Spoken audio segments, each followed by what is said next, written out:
النور۔ شروع اللہ کے نام سے جو بڑا مہربان نہایت رحم والا ہے۔ یہ ایک سورہ ہے جس کو ہم نے اتارا ہے اور اس کو ہم نے فرض کیا ہے، اور اس میں ہم نے صاف صاف آیتیں اتاری ہیں۔ زانی عورت اور زانی مرد دونوں میں سے ہر ایک کو 100 کوڑے مارو، اور تم کو ان دونوں پر اللہ کے دین کے معاملے میں رحم نہ آنا چاہیے اگر تم اللہ پر اور آخرت کے دن پر ایمان رکھتے ہو، اور چاہیے کہ دونوں کی سزا کے وقت مسلمانوں کا ایک گروہ موجود رہے۔ زانی نکاح نہ کرے مگر زانیہ کے ساتھ یا مشرکہ کے ساتھ، اور زانیہ کے ساتھ نکاح نہ کرے مگر زانی یا مشرک، اور یہ حرام کر دیا گیا اہل ایمان پر۔ اور جو لوگ پاک دامن عورتوں پر عیب لگائیں پھر 4 گواہ نہ لے آئیں، ان کو 80 کوڑے مارو، اور ان کی گواہی کبھی قبول نہ کرو، یہی لوگ نافرمان ہیں۔ لیکن جو لوگ اس کے بعد توبہ کریں اور اصلاح کر لیں تو اللہ بخشنے والا مہربان ہے۔ اور جو لوگ اپنی بیویوں پر عیب لگائیں اور ان کے پاس ان کے اپنے سوا اور کوئی گواہ نہ ہو، تو ایسے شخص کی گواہی کی صورت یہ ہے کہ وہ 4 بار اللہ کی قسم کھا کر کہے کہ بے شک وہ سچا ہے، اور 5ویں بار یہ کہے کہ اس پر اللہ کی لعنت ہو اگر وہ جھوٹا ہو۔ اور عورت سے سزا اس طرح ٹل جائے گی کہ وہ 4 بار اللہ کی قسم کھا کر کہے کہ یہ شخص جھوٹا ہے، اور 5ویں بار یہ کہے کہ مجھ پر اللہ کا غضب ہو اگر یہ شخص سچا ہو۔ اور اگر تم لوگوں پر اللہ کا فضل اور اس کی رحمت نہ ہوتی، اور یہ کہ اللہ توبہ قبول کرنے والا حکمت والا ہے۔ جن لوگوں نے یہ طوفان برپا کیا وہ تمہارے اندر ہی کی ایک جماعت ہے، تم اس کو اپنے حق میں برا نہ سمجھو، بلکہ یہ تمہارے لیے بہتر ہے۔ ان میں سے ہر آدمی کے لیے وہ ہے جتنا اس نے گناہ کمایا، اور جس نے اس میں سب سے بڑا حصہ لیا اس کے لیے بڑا عذاب ہے۔ جب تم لوگوں نے اس کو سنا تو مسلمان مردوں اور مسلمان عورتوں نے ایک دوسرے کی بابت نیک گمان کیوں نہ کیا، اور کیوں نہ کہا کہ یہ کھلا ہوا بہتان ہے؟ یہ لوگ اس پر 4 گواہ کیوں نہ لائے؟ پس جب وہ گواہ نہیں لائے تو اللہ کے نزدیک وہی جھوٹے ہیں۔ اور اگر تم لوگوں پر دنیا اور آخرت میں اللہ کا فضل اور اس کی رحمت نہ ہوتی تو جن باتوں میں تم پڑ گئے تھے اس کے باعث تم پر کوئی بڑی آفت آ جاتی، جبکہ تم اس کو اپنی زبانوں سے نقل کر رہے تھے اور اپنے منہ سے ایسی بات کہہ رہے تھے جس کا تمہیں کوئی علم نہ تھا، اور تم اس کو ایک معمولی بات سمجھ رہے تھے، حالانکہ وہ اللہ کے نزدیک بہت بھاری بات ہے۔ اور جب تم نے اس کو سنا تو یوں کیوں نہ کہا کہ ہم کو زیبا نہیں کہ ہم ایسی بات منہ سے نکالیں؟ معاذ اللہ، یہ بہت بڑا بہتان ہے۔ اللہ تم کو نصیحت کرتا ہے کہ پھر کبھی ایسا نہ کرنا اگر تم مومن ہو۔ اللہ تم سے صاف صاف احکام بیان کرتا ہے، اور اللہ جاننے والا حکمت والا ہے۔ بے شک جو لوگ یہ چاہتے ہیں کہ مسلمانوں میں بے حیائی کا چرچا ہو، ان کے لیے دنیا اور آخرت میں دردناک سزا ہے، اور اللہ جانتا ہے اور تم نہیں جانتے۔ اور اگر تم پر اللہ کا فضل اور اس کی رحمت نہ ہوتی، اور یہ کہ اللہ نرمی کرنے والا رحمت کرنے والا ہے۔ اے ایمان والوں، تم شیطان کے قدموں پر نہ چلو، اور جو شخص شیطان کے قدموں پر چلے گا تو وہ اس کو بے حیائی اور بدی ہی کا کام کرنے کو کہے گا۔ اور اگر تم پر اللہ کا فضل اور اس کی رحمت نہ ہوتی تو تم میں سے کوئی شخص پاک نہ ہو سکتا، لیکن اللہ ہی جسے چاہتا ہے پاک کر دیتا ہے، اور اللہ سننے والا جاننے والا ہے۔ اور تم میں سے جو لوگ فضل والے اور وسعت والے ہیں وہ اس بات کی قسم نہ کھائیں کہ وہ اپنے رشتہ داروں اور مسکینوں اور خدا کی راہ میں ہجرت کرنے والوں کو نہ دیں گے، اور چاہیے کہ وہ معاف کر دیں اور درگزر کریں۔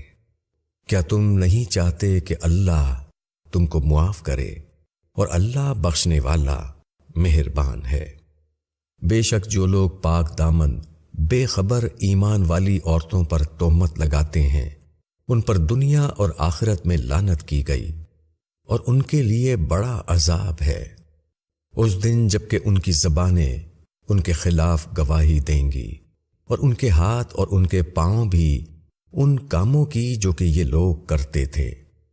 اس دن اللہ ان کو واجبی بدلہ پورا پورا دے گا، اور وہ جان لیں گے کہ اللہ ہی حق ہے، کھولنے والا ہے۔ خبیث عورتیں خبیث مردوں کے لیے ہیں، اور خبیث مرد خبیث عورتوں کے لیے ہیں، اور پاکیزہ عورتیں پاکیزہ مردوں کے لیے ہیں، اور پاکیزہ مرد پاکیزہ عورتوں کے لیے۔ وہ لوگ بری ہیں ان باتوں سے جو یہ کہتے ہیں، ان کے لیے بخشش ہے اور عزت کی روزی ہے۔ اے ایمان والوں، تم اپنے گھروں کے سوا دوسرے گھروں میں داخل نہ ہو جب تک اجازت حاصل نہ کر لو، اور گھر والوں کو سلام نہ کر لو۔ یہ تمہارے لیے بہتر ہے تاکہ تم یاد رکھو۔ پھر اگر وہاں کسی کو نہ پاؤ تو ان میں داخل نہ ہو جب تک تم کو اجازت نہ دے دی جائے، اور اگر تم سے کہا جائے کہ لوٹ جاؤ تو تم لوٹ جاؤ، یہ تمہارے لیے بہتر ہے، اور اللہ جانتا ہے جو کچھ تم کرتے ہو۔ تم پر اس میں کچھ گناہ نہیں کہ تم ان گھروں میں داخل ہو جن میں کوئی نہ رہتا ہو، ان میں تمہارے فائدے کی کوئی چیز ہو، اور اللہ جانتا ہے جو کچھ تم ظاہر کرتے ہو اور جو کچھ تم چھپاتے ہو۔ مومن مردوں سے کہو کہ وہ اپنی نگاہیں نیچی رکھیں اور اپنی شرم گاہوں کی حفاظت کریں، یہ ان کے لیے پاکیزہ ہے۔ بے شک اللہ باخبر ہے اس سے جو وہ کرتے ہیں۔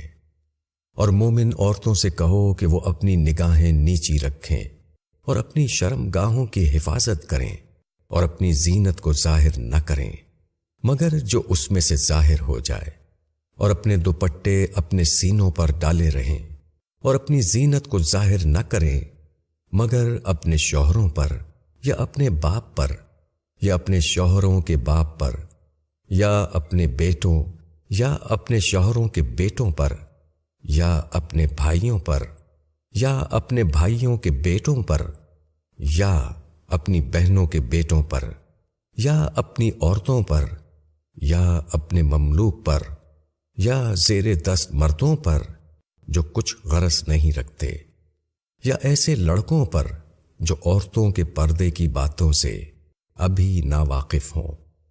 وہ اپنے پاؤں زور سے نہ ماریں کہ ان کی مخفی زینت معلوم ہو جائے۔ اور اے ایمان والوں، تم سب مل کر اللہ کی طرف رجوع کرو تاکہ تم فلاح پاؤ۔ اور تم میں جو بے نکاح ہوں ان کا نکاح کر دو، اور تمہارے غلاموں اور لونڈیوں میں سے جو نکاح کے لائق ہوں ان کا بھی۔ اگر وہ غریب ہوں گے تو اللہ ان کو اپنے فضل سے غنی کر دے گا، اور اللہ وسعت والا جاننے والا ہے۔ اور جو نکاح کا موقع نہ پائیں ان کو چاہیے کہ وہ ضبط کریں یہاں تک کہ اللہ اپنے فضل سے ان کو غنی کر دے۔ اور تمہارے مملوکوں میں سے جو مکاتب ہونے کا طالب ہو تو ان کو مکاتب بنا لو اگر تم ان میں صلاحیت پاؤ، اور ان کو اس مال میں سے دو جو اللہ نے تمہیں دیا ہے، اور اپنی لونڈیوں کو پیشے پر مجبور نہ کرو جبکہ وہ پاک دامن رہنا چاہتی ہوں، محض اس لیے کہ دنیاوی زندگی کا کچھ فائدہ تم کو حاصل ہو جائے۔ اور جو شخص ان کو مجبور کرے گا تو اللہ اس کے جبر کے بعد بخشنے والا مہربان ہے۔ اور بے شک ہم نے تمہاری طرف روشن آیتیں اتاری ہیں، اور ان لوگوں کی مثالیں بھی جو تم سے پہلے گزر چکے ہیں، اور ڈرنے والوں کے لیے نصیحت بھی۔ اللہ آسمانوں اور زمین کی روشنی ہے، اس کی روشنی کی مثال ایسی ہے جیسے ایک طاق اس میں ایک چراغ ہے، چراغ ایک شیشے کے اندر ہے، شیشہ ایسا ہے جیسے ایک چمکدار تارا۔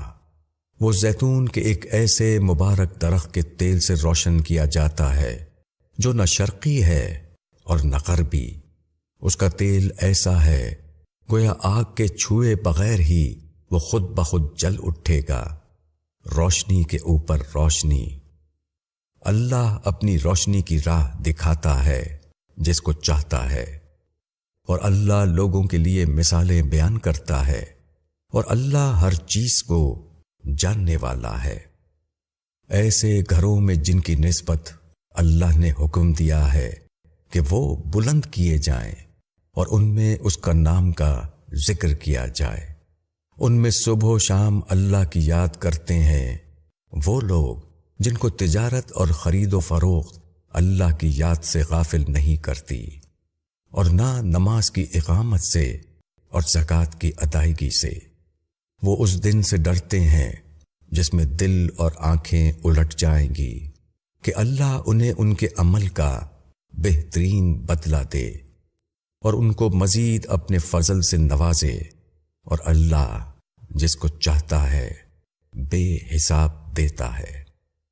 اور جن لوگوں نے انکار کیا ان کے اعمال ایسے ہیں جیسے چٹیل میدان میں سراب، پیاسا اس کو پانی خیال کرتا ہے، یہاں تک کہ جب وہ اس کے پاس آیا تو اس کو کچھ نہ پایا، اور اس نے وہاں اللہ کو موجود پایا، بس اس نے اس کا حساب چکا دیا، اور اللہ جلد حساب چکانے والا ہے۔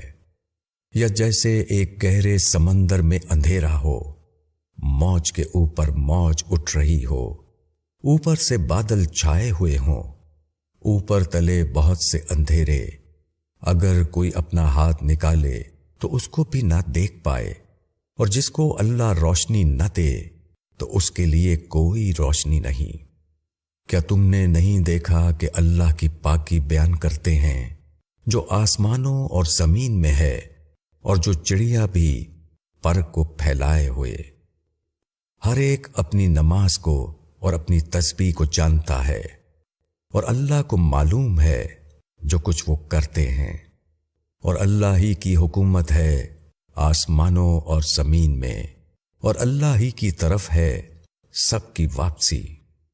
کیا تم نے دیکھا نہیں کہ اللہ بادلوں کو چلاتا ہے، پھر ان کو آپس میں ملا دیتا ہے، پھر ان کو تہ بتہ کر دیتا ہے، پھر تم بارش کو دیکھتے ہو کہ اس کے بیچ سے نکلتی ہے، اور وہ آسمان سے اس کے اندر کے پہاڑوں سے اولے برساتا ہے، پھر ان کو جس پر چاہتا ہے گراتا ہے، اور جس سے چاہتا ہے ان کو ہٹا دیتا ہے۔ اس کی بجلی کی چمک معلوم ہوتا ہے کہ نگاہوں کو اچک لے جائے گی۔ اللہ رات اور دن کو بدلتا رہتا ہے، بے شک اس میں سبق ہے آنکھ والوں کے لیے۔ اور اللہ نے ہر جاندار کو پانی سے پیدا کیا، پھر ان میں سے کوئی اپنے پیٹ کے بل چلتا ہے، اور ان میں سے کوئی 2 پاؤں پر چلتا ہے، اور ان میں سے کوئی 4 پیروں پر چلتا ہے۔ اللہ پیدا کرتا ہے جو وہ چاہتا ہے، بے شک اللہ ہر چیز پر قادر ہے۔ ہم نے کھول کر بتانے والی آیتیں اتار دی ہیں، اور اللہ جس کو چاہتا ہے سیدھی راہ کی ہدایت دیتا ہے۔ اور وہ کہتے ہیں کہ ہم اللہ اور رسول پر ایمان لائے اور ہم نے اطاعت کی، مگر ان میں سے ایک گروہ اس کے بعد پھر جاتا ہے، اور یہ لوگ ایمان لانے والے نہیں ہیں۔ اور جب ان کو اللہ اور رسول کی طرف بلایا جاتا ہے تاکہ خدا کا رسول ان کے درمیان فیصلہ کرے، تو ان میں سے ایک گروہ روح گردانی کرتا ہے، اور اگر حق ان کو ملنے والا ہو تو وہ اس کی طرف فرما بردار بن کر آ جاتے ہیں۔ کیا ان کے دلوں میں بیماری ہے، یا وہ شک میں پڑے ہوئے ہیں، یا ان کو یہ اندیشہ ہے کہ اللہ اور اس کا رسول ان کے ساتھ ظلم کریں گے؟ بلکہ یہی لوگ ظالم ہیں۔ ایمان والوں کا قول تو یہ ہے کہ جب وہ اللہ اور اس کے رسول کی طرف بلائے جائیں تاکہ رسول ان کے درمیان فیصلہ کرے، تو وہ کہیں کہ ہم نے سنا اور ہم نے مانا، اور یہی لوگ فلاح پانے والے ہیں۔ اور جو شخص اللہ اور اس کے رسول کی اطاعت کرے اور وہ اللہ سے ڈرے اور اس کی مخالفت سے بچے تو یہی لوگ ہیں جو کامیاب ہوں گے۔ اور وہ اللہ کی قسمیں کھاتے ہیں، بڑی سخت قسمیں، کہ اگر تم ان کو حکم دو تو وہ ضرور نکلیں گے۔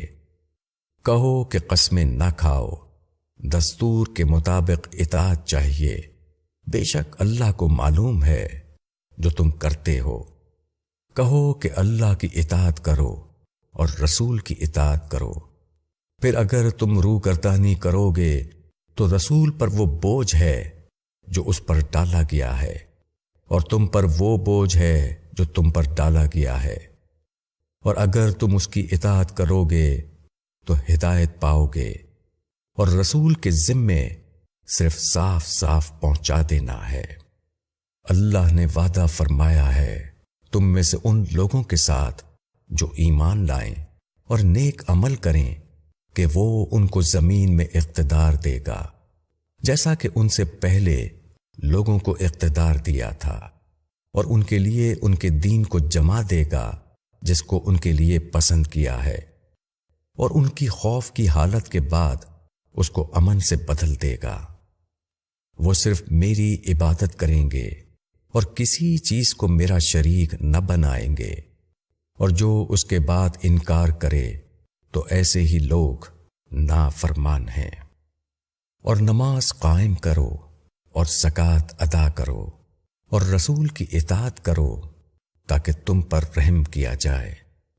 جو لوگ انکار کر رہے ہیں ان کی نسبت یہ گمان نہ کرو کہ وہ زمین میں اللہ کو عاجز کر دیں گے، اور ان کا ٹھکانہ آگ ہے اور وہ نہایت برا ٹھکانہ ہے۔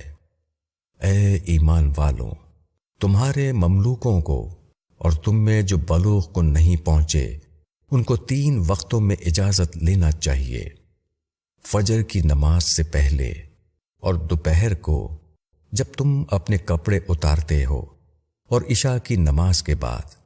یہ 3 وقت تمہارے لیے پرتے کے ہیں، ان کے بعد نہ تم پر کوئی گناہ ہے اور نہ ان پر۔ تم ایک دوسرے کے پاس بکثرت آتے جاتے رہتے ہو، اس طرح اللہ تمہارے لیے اپنی آیتوں کی وضاحت کرتا ہے، اور اللہ جاننے والا حکمت والا ہے۔ اور جب تمہارے بچے عقل کی حد کو پہنچ جائیں تو وہ بھی اسی طرح اجازت لیں جس طرح ان کے اگلے اجازت لیتے رہے ہیں۔ اس طرح اللہ تمہارے لیے اپنی آیتوں کی وضاحت کرتا ہے، اور اللہ علیم اور حکیم ہے۔ اور بڑی بوڑھی عورتیں جو نکاح کی امید نہیں رکھتیں ان پر کوئی گناہ نہیں اگر وہ اپنی چادریں اتار کر رکھ دیں، بشرطیہ کہ وہ زینت کی نمائش کرنے والی نہ ہوں، اور اگر وہ بھی احتیاط کریں تو ان کے لیے بہتر ہے، اور اللہ سننے والا جاننے والا ہے۔ اندھے پر کوئی تنگی نہیں اور لنگڑے پر کوئی تنگی نہیں اور بیمار پر کوئی تنگی نہیں، اور نہ تم لوگوں پر کوئی تنگی ہے کہ تم اپنے گھروں سے کھاؤ یا اپنے باپ دادا کے گھروں سے یا اپنی ماؤں کے گھروں سے یا اپنے بھائیوں کے گھروں سے یا اپنے چچاؤں کے گھروں سے یا اپنی پھپھیوں کے گھروں سے یا اپنے ماموؤں کے گھروں سے یا اپنی خالاؤں کے گھروں سے، یا جس گھر کی کنجیوں کے تم مالک ہو، یا اپنے دوستوں کے گھروں سے۔ تم پر کوئی گناہ نہیں کہ تم لوگ مل کر کھاؤ یا الگ الگ۔ پھر جب تم گھروں میں داخل ہو تو اپنے لوگوں کو سلام کرو، جو بابرکت دعا ہے اللہ کی طرف سے۔ اس طرح اللہ تمہارے لیے آیتوں کی وضاحت کرتا ہے تاکہ تم سمجھو۔ ایمان والے وہ ہیں جو اللہ اور اس کے رسول پر یقین لائیں، اور جب وہ کسی اجتماعی کام کے موقع پر رسول کے ساتھ ہوں تو جب تک تم سے اجازت نہ لے لیں وہاں سے نہ جائیں۔ جو لوگ تم سے اجازت لیتے ہیں وہی اللہ اور اس کے رسول پر ایمان رکھتے ہیں، پس جب وہ اپنے کسی کام کے لیے تم سے اجازت مانگیں تو ان کو اجازت دے دو اور ان کے لیے اللہ سے معافی مانگو، بے شک اللہ معاف کرنے والا رحم کرنے والا ہے۔ تم لوگ رسول کے بلانے کو اس طرح کا بلانا نہ سمجھو جس طرح تم آپس میں ایک دوسرے کو بلاتے ہو۔ اللہ تم میں سے ان لوگوں کو جانتا ہے جو ایک دوسرے کی آڑ لیتے ہوئے چپکے سے چلے جاتے ہیں، بس جو لوگ اس کے حکم کی خلاف ورزی کرتے ہیں ان کو ڈرنا چاہیے کہ ان پر کوئی آزمائش آ جائے یا ان کو ایک دردناک عذاب پکڑ لے۔ یاد رکھو کہ جو کچھ آسمانوں اور زمین میں ہے سب اللہ کا ہے۔ اللہ اس حالت کو جانتا ہے جس پر تم ہو، اور جس دن لوگ اس کی طرف لائے جائیں گے تو جو کچھ انہوں نے کیا تھا وہ اس سے ان کو باخبر کر دے گا، اور اللہ ہر چیز کو جاننے والا ہے۔